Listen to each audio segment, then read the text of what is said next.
What's up? はい。What's up? 僕ダンスやってるんですけど、ダンス以外のいろんなトップアスリートにコラボしていくコラボ祭りが始まりました。で、やっぱ第一弾はね、すごい人に出てもらいたいなと思って、みんなは知ってるか知らないかわからないんですけど、スピードスケートって知ってますか？皆さん。その選手を呼んでおります。ウィリアムソン・シェン選手でございます。よろしくお願いします。何はともあれ自己紹介をまずしていただければと思います。はい。スピードスケートで2度オリンピックに出場しています。日本電産3強所属のウィリアムソン支援です。よろしくお願いします。よろしくお願いします。オリンピックって出てるんですよ。一番チームで若かった当時は1回目のオリンピックは高校3年生で出て最年少でしたね。そうだよね。なんかそんな記憶があって、で2回目が下もいるのか。そうですね。2回目は22歳で後輩っていうか下もいましたね。で、ちょうど今年はもうオフシーズンに入ったばっかなんですよね。はい、2週間前に最後の大会が終わって今ちょうどオフシーズンになります。今年一番大きかったのってワールドカップ？今年はコロナでワールドカップは開催されたんですけど、日本は派遣をしなかったんですよね。だからずっと国内転戦で戦ってて、全日本選手権になりますかね。大きい大会か。全日本選手権か。俺が見てたのか。最近調子がいいんですよね。で、俺が勝手な客観的な、やっぱ結果しか見てないんで見れない、ちゃんとは。滑りがどうのこうのとか全然フォームがどうのこうの専門的じゃないからそういうのは分かんないんですけど、結果がいいなって思って見てました。僕はなんかずっとここに3年低迷してたんで、やっと来年の北京オリンピックに向けてなんかいい感じで加速できてきてるなと思いましたね。じゃあ来年の北京オリンピック、皆さんよくわからない人は来年の北京オリンピック見てください。それそうすればわかると思います。きっとすごい成績を叩き出してくれると僕は信じております。いや、頑張ります。はい。続いて過去を振り返ってみて、どういう風なトレーニングをやってきたか。例えば最年少で高校生の時にオリンピックに始めて出る前からがいいかな。オリンピックってやっぱその選手団みたいなのが入るじゃん。はい。そのチームに入る前にどういうトレーニングとか練習をしてて、入ってからどういうことしてて、今に至るまでその低迷から今のこう伸びてきた時にやってきたトレーニング、なんか専門的なトレーニングっていうよりかは、どっちかというとフィジカル的なところを聞けたらなと思ってます。はい。まず北海道で生まれてるんですけど、高校でもうスケートのために山形に進学して、その名将と呼ばれる監督にご指導を仰ぎたくて行ったんですけど、すごい技術的なところですごい素晴らしい先生だっていう風に聞いてたので、そういうテクニック面での向上をできると思っていたんですけど、いざ入ってみるとなんか日本一スパルタみたいな方向で、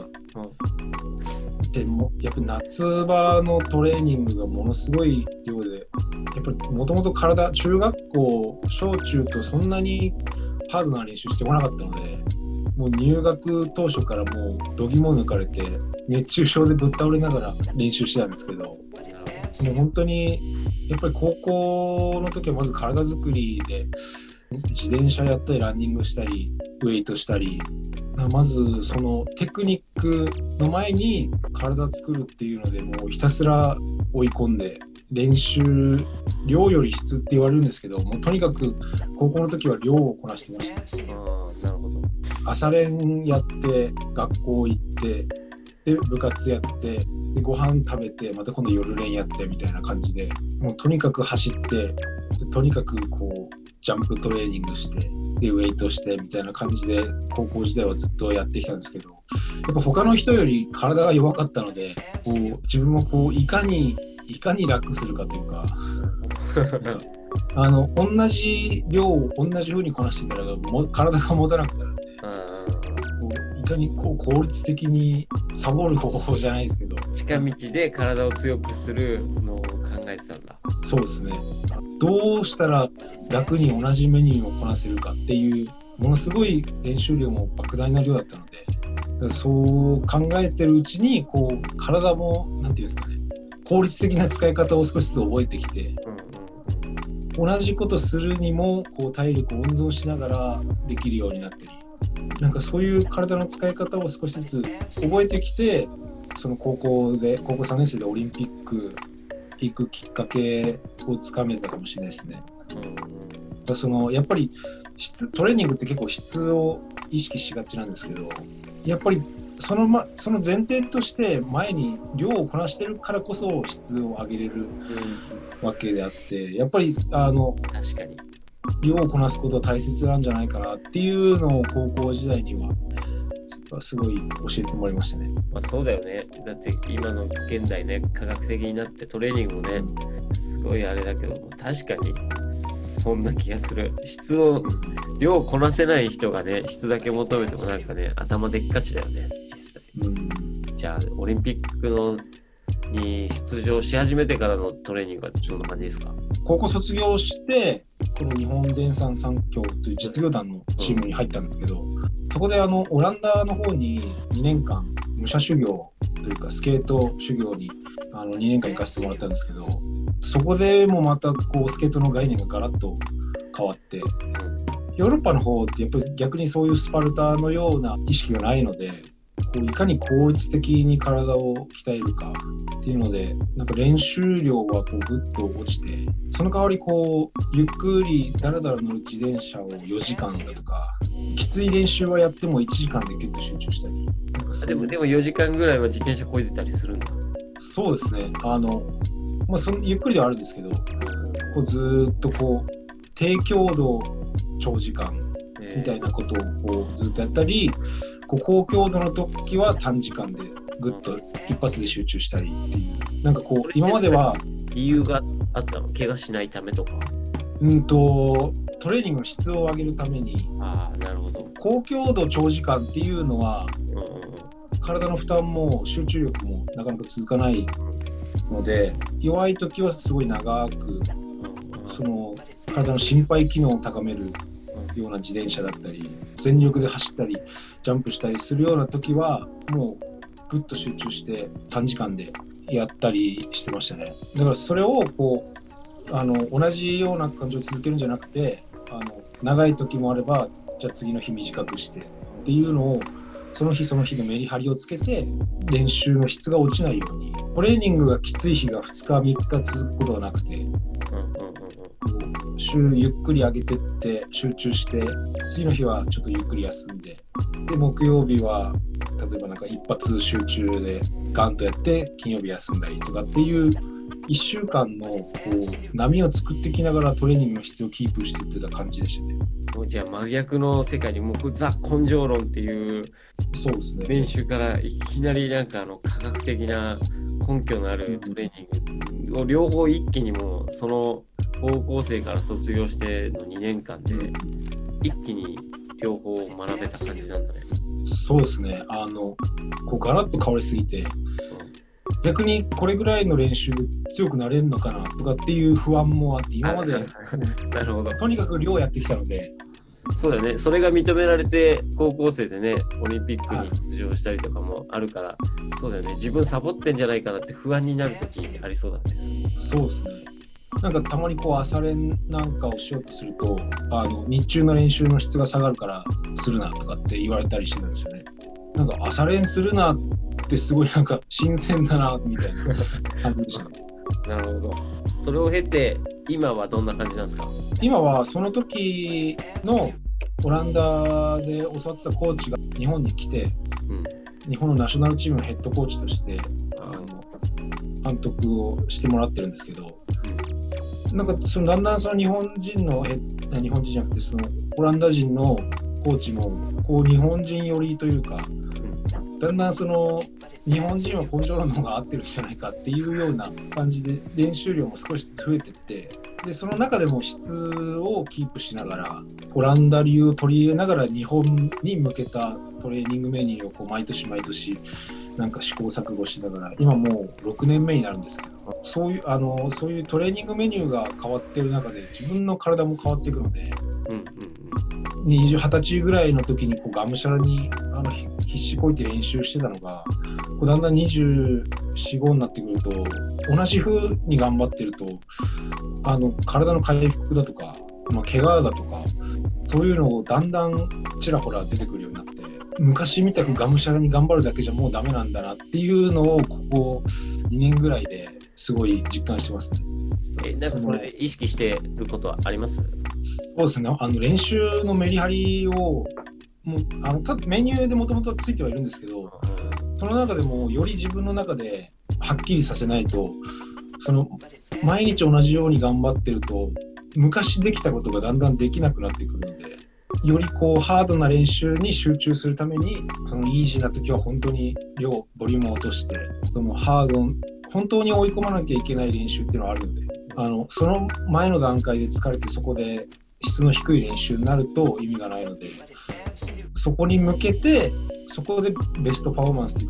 か100% で追い込めるように前の段階を少しずつ自分で量を調節しながら落としながら質を落とさないような意識っていうのはずっとしてましたね。じゃあ昔より頭を使ってその練習に向き合ってるっていう感じなんですね。そうですね。ただがむしゃらにやってじゃもうダメな時期に入ってきてるかなっていう気がしました。そうだよね。なんか年取ったね。いや、そうですね。ってことはまあ1週間を通して、その日で練習前にバッて考えるっていうよりかは、もう事前にあさってはこういうのがあるから明日の練習はこうじゃなきゃって事前にこう練習のことを頭でこう考えて毎日取り組んでるってことなんですね。そうですね。練習がだいたい3週間でワンブロックっていう感じでいくんですけど、こう1週目2週目ってだんだんこう強度上がっていって3週目に一発集中できついことをやったりするんですけど、こう1回1週目で全開でいってみようと思ったらこう2週目あたりからもう持たなくなってきて、こう体が動かなくなってくると心拍数脈が上がらなくなってくるんですよね。結構頑張って追い込んだりすると脈すごい上がるんですけど、なんかもう疲れてその域を超えるともう頑張ってるのに脈が上がらなくなってきてその強度出してるつもりなのに全然心拍数上がんないよね。そうですね。あれまだ140、130なのみたいな。はい。そうなってくると本当にもう多分その先どれだけ頑張ってももう上がらないので、もうそういうところでコーチももうこれ以上やっても練習の質が落ちるだけだっていう判断して、今日はもう終わっていいよやめていいよとかっていう感じになるんですよね。そこで無理やり頑張るんじゃなくて、もうそうなってしまったらもう休むしかないので、そういう調節しながらやってましたね。だいぶ参考になりましたね。これは多分何にも考えないで練習行く人結構多いし、ね、環境が整って、ね、コーチとして、ね、知識が高い人が周りにいないと、がむしゃらにやるしかないし、がむしゃらにやって怪我してがむしゃらにやってうまくならなくて諦めてっていう人をやっぱ周りでいっぱい見てきてるんで、とても貴重なトレーニングの話だったと思います。じゃあ、3つ目、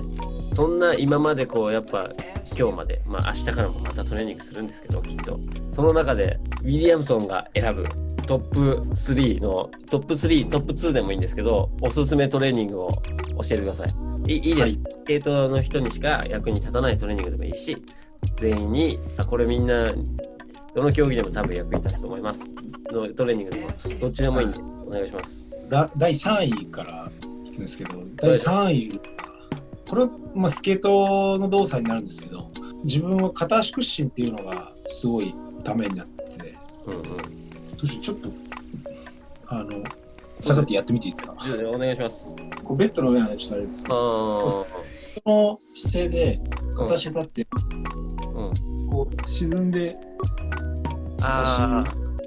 こういう地味な動作なんですけど、いやね、これね多分ブレ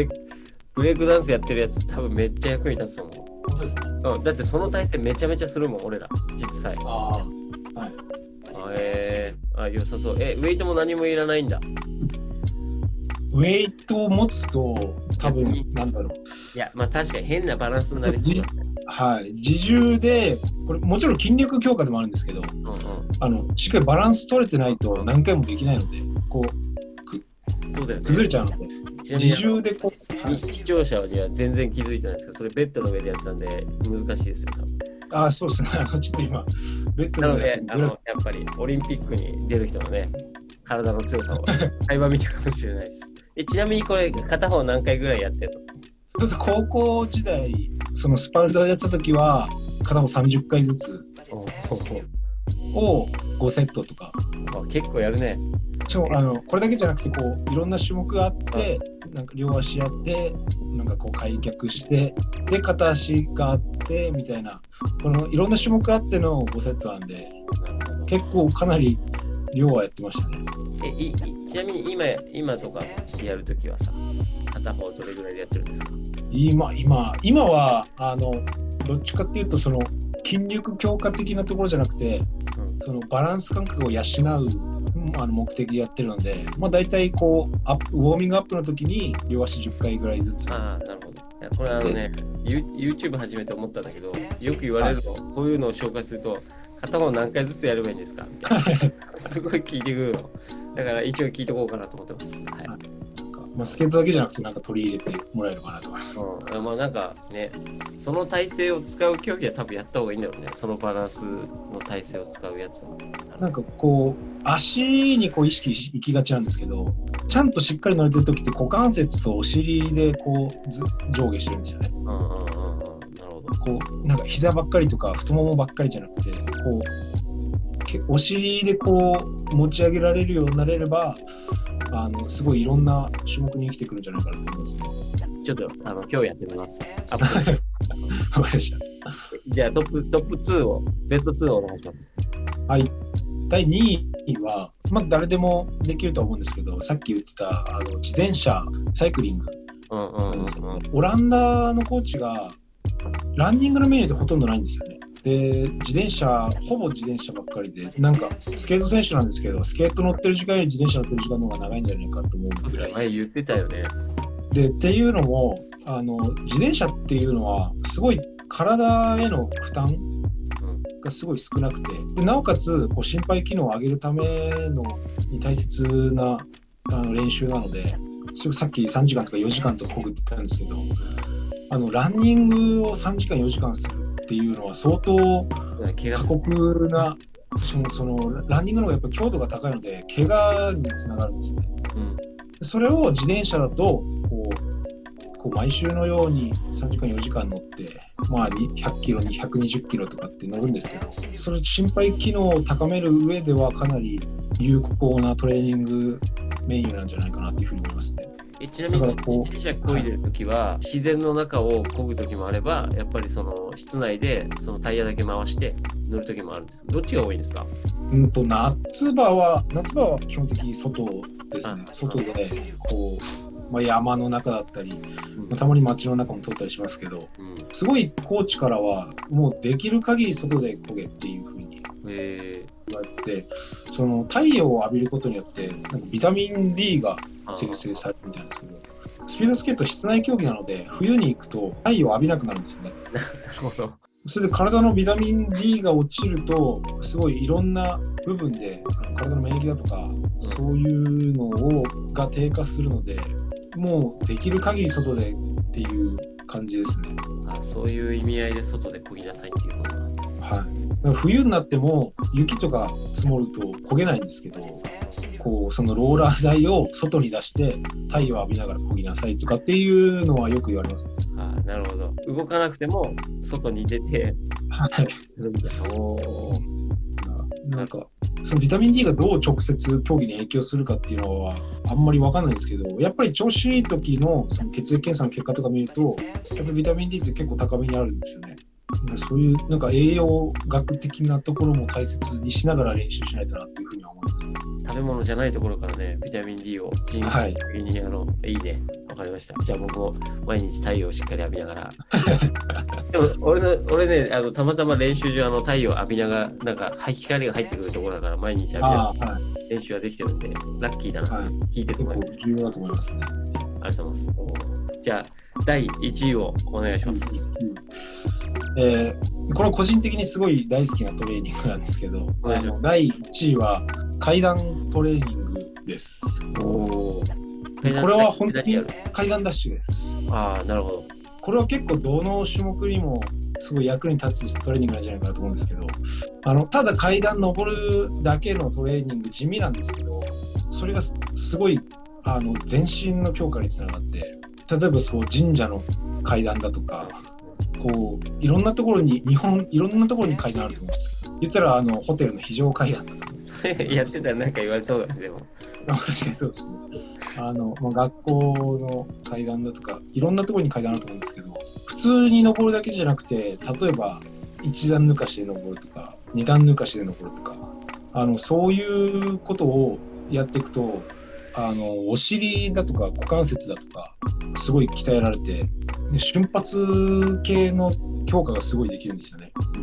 こう自分たちはそれに加えてこうスケートの姿勢でさっきの片足ジャンプ、ね、片足で登っていったり、こう両足でジャンプしながら登っていったりもするんですけど、やっぱりこうその全力でする階段ダッシュっていうのはすごい全身のバネを使って登っていかなきゃいけないので、こうそれをタイム測りながら今日は何秒だったら次回は何秒を目指そうとかっていうのをやっていくのがすごい自分は全身の強化にすごいつながるんじゃないかなと思いました。好きなんだね。なんか俺もやっぱりいろんなそのスポーツやってる人とかを聞くし、やっぱ階段ダッシュはみんなやってるので、一番嫌いなの階段ダッシュって聞く人の方が多いから、なんかやっぱ変人だね。やっぱオリンピック3回目でやってるか。きついんですよね、階段ダッシュって。きついのはきついんですけど、自分ってマラソンやっても一番後ろだし、自転車漕いでも一番後ろだし、得意種目っていうのがないんですよね。その夏場のトレーニングで何やってもみんなに置いてかれるんで、ただ階段だけは胸を張ってみんなと戦えるんですよ。あ、マジそうなんだ。階段だけはすごい得意というか、もともと瞬発力があるタイプで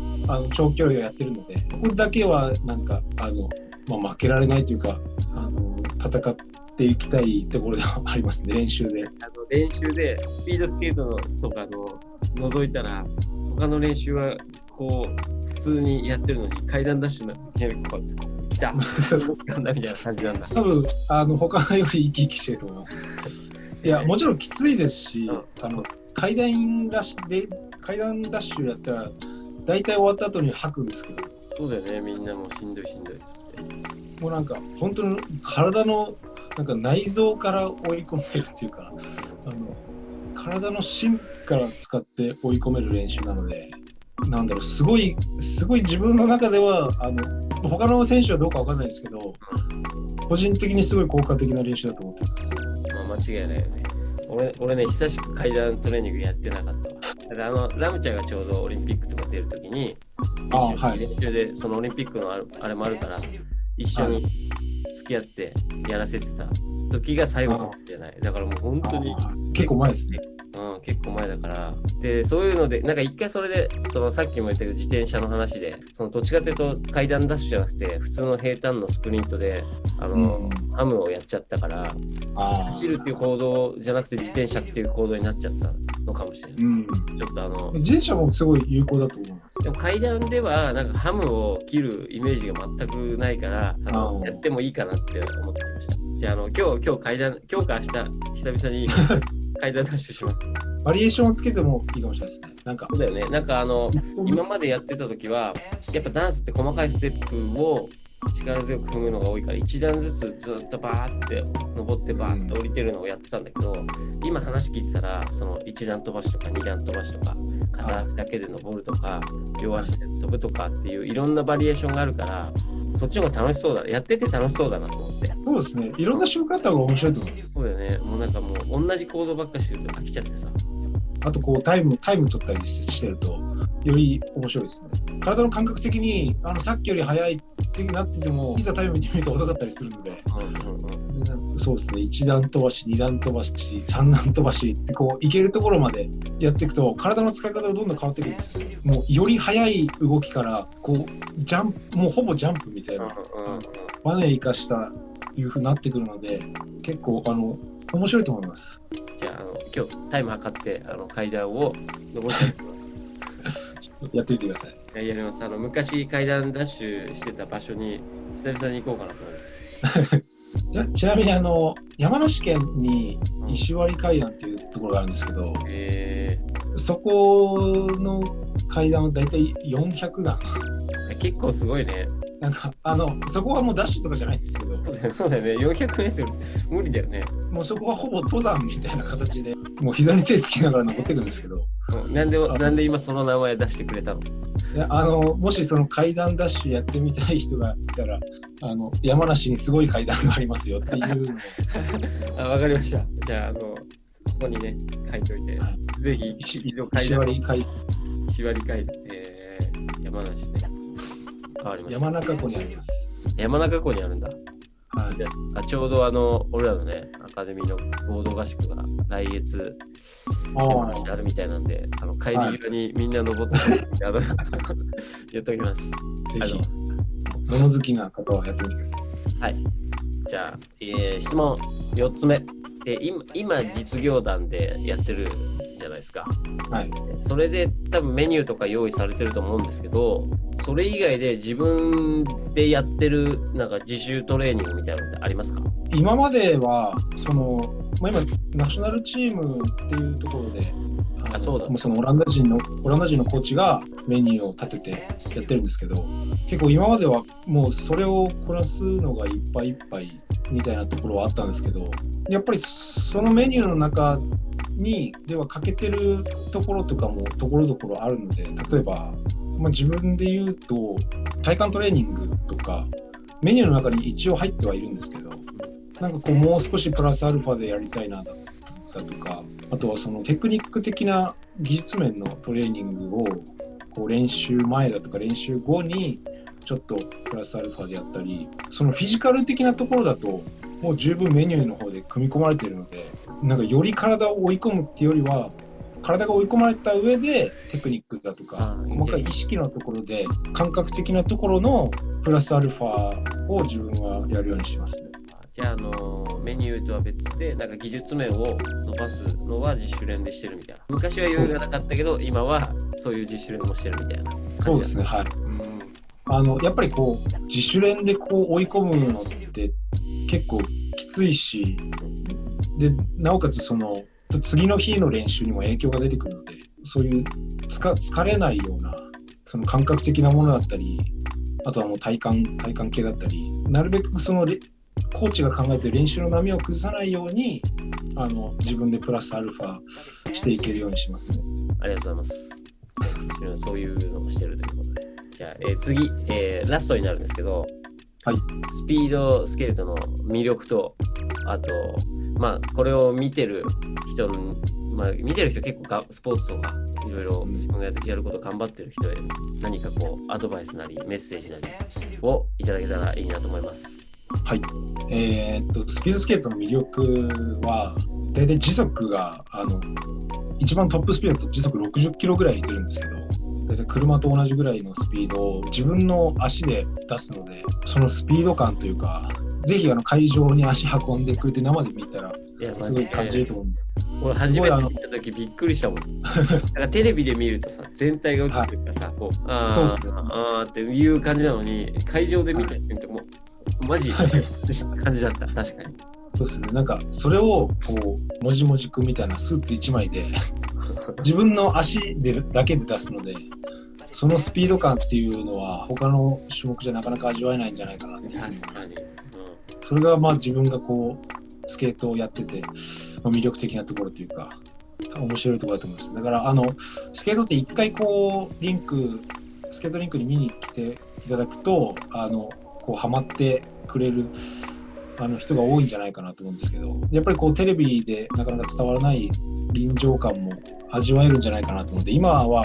コロナ等で、無観客とかも多いんですけど、もし足運んでいただける環境になれば、ぜひスケートリンクまで来ていただければと思います。間違いない。これは俺も行った方がいいよって思います。なんか面白い、びっくりするぐらい早いんで、ぜひ皆さんもなんか近くでね、大会やってんだってなったら、ぜひ足を運んでみてください。じゃあ頑張ってるよ。未来ある子どもたちへ何かメッセージをいただけたらなと思います。そうですね。自分は、小学校中学校って本当に無名で、全然昔からすごかったわけじゃなくて、地方の大会でも表彰台に乗れないとか、そういうレベルで、昔から小さい頃から早かったってわけじゃないんですけど、やっぱり昔から心がけてたことは、絶対にそのスケートを楽しむってことを忘れちゃいけないなっていうふうに思ってて、スポーツってやっぱり楽しいからやってるわけであって、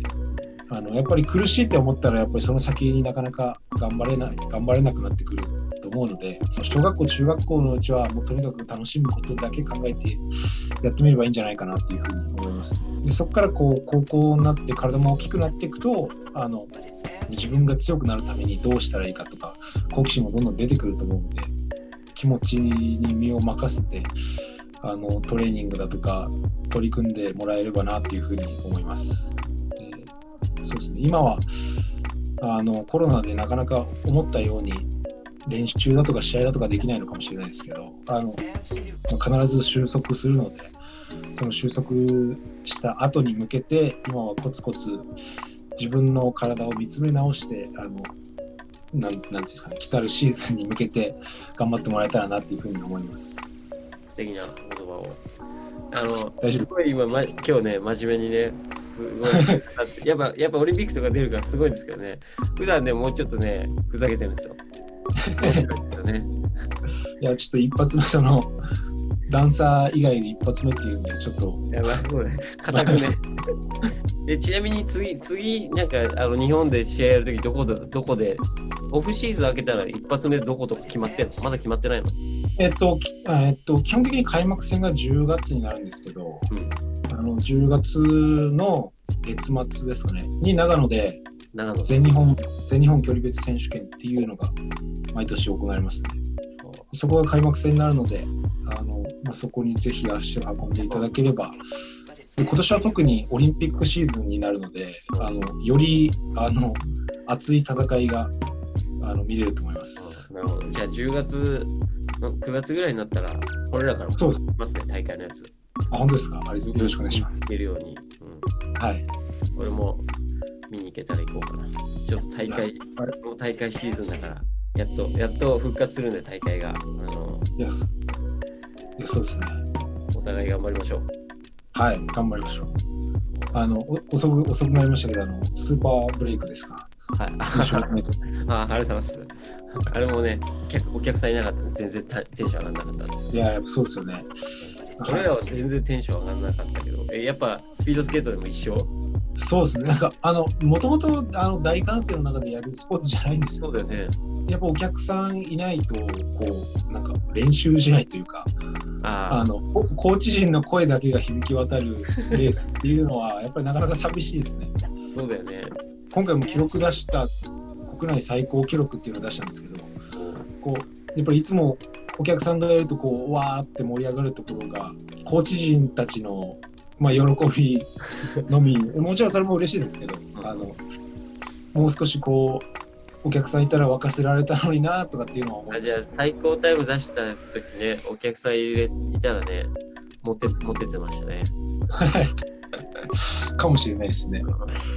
なので来シーズンもう一回出して盛り上げられればと思いますけど。お願いします。ちょっと概要欄にインスタのアカウントとかも載っけとくんで、ぜひフォローしてみてください。よろしくお願いします。そう、こういう格好の人ねって多分わかると思うんで。っていうかわかんないよね。そうだよね。オリンピックとか、大きな大会でスピードスケートって流れてても、最後の走り終わって、こうやっていやでもね、表彰台登んないとわかんないね。あれ、そうですね。スピードスケートって。やっぱり帽子かぶってサングラスかけてると誰だっていう感じになっちゃうね。だってもう全員一緒になっちゃうもんね。はい。だから表彰台に乗って顔をバーンと出して覚えてもらった方がいいと思うんですよね。そうですね。じゃあ覚えてもらいましょう。それで。頑張ります。だからインスタとかでフォローすると面白いかもしれないです。スピードスケートコーナー。トレーニングとかたまに乗っけてるし、面白いと思います。そうですね。はい。ダンス見てる人もこれ結構見てると思うんで、ダンス好きなんですよ。そうですね。ダンス好きですね。自分ではできないですけど、見てるのは好き。はい。ダンス好きで、あといまだに試合の前の音楽は何聴いてるんですか？ちょっと変わっちゃったんですか？やっぱそれは。時が変わる。いや、三浦大知さんのリプレイはずっとリプレイします。あ、そうなんですね。なるほど。はい、ありがとうございました。じゃあ次の違う競技の選手に行きたいと思いますので。ありがとうございました、一発目。なんか勢いつかせられたらと思います。いや、大丈夫だと思います。じゃあ一回締めますので。はい。ありがとうございました。皆さん、ご視聴ありがとうございました。ありがとうございました。